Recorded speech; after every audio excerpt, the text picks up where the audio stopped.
دیگه سیب زمینی رو سرخ نکن، به جاش تنوری درست کن که طعم بهتر و لذت بخشی داره. با اکوکوک همراه باشید. نیم کیلو سیب زمینی رو خوب بشورید و تمیز کنید. بهتره که سایز سیب زمینی هاتون کوچیک باشه. برش بزنید طوری که 4 قسمت بشه.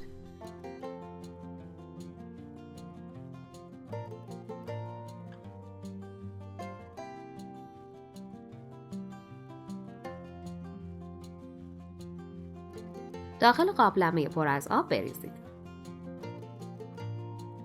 یه قاشق مرباخوری نمک اضافه کنید. روی حرارت باشه تا نیم پز بشه. بعد آب کش کنید.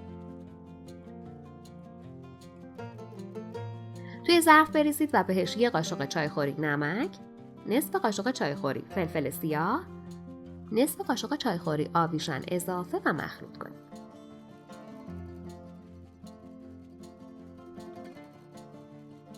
دو قاشق غذاخوری روغن زیتون بریزید و هم بزنید.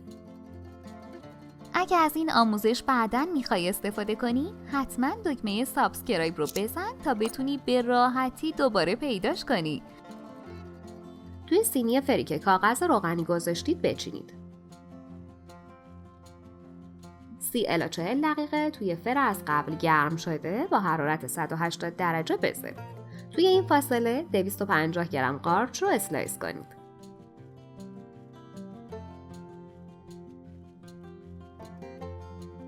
داخل تابه 50 گرم کره بریزید.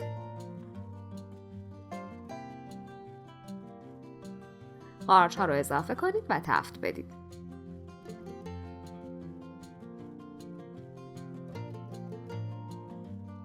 نصف قاشق چایخوری نمک، فلفل سیاه و آویشن، 2 قاشق غذاخوری خام اضافه و مخلوط کنید.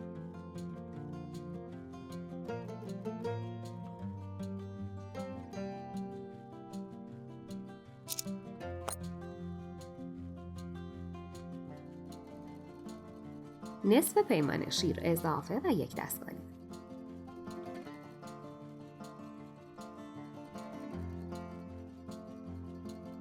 سه عدد پنیر ورقه‌ای. هم بزنید. بعد 5 دقیقه سس قارچمون آماده است. سیب زمینی ها رو از فر خارج کنید.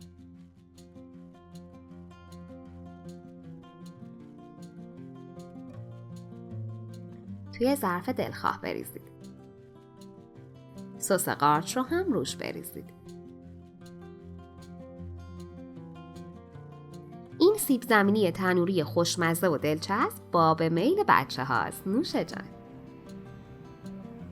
اگه از این آموزش خوشتون اومد، باید بگم که ویدیوهای جالبتری هم توی کانالمون داریم که حتما باید ببینید. و در آخر یادتون باشه که سابسکرایب شما عزیزان باعث میشه تا بتونیم ویدیوهای بهتر و با کیفیت تری تهیه کنیم. لطفاً برای حمایت از ما لایک و سابسکرایب رو فراموش نکنید.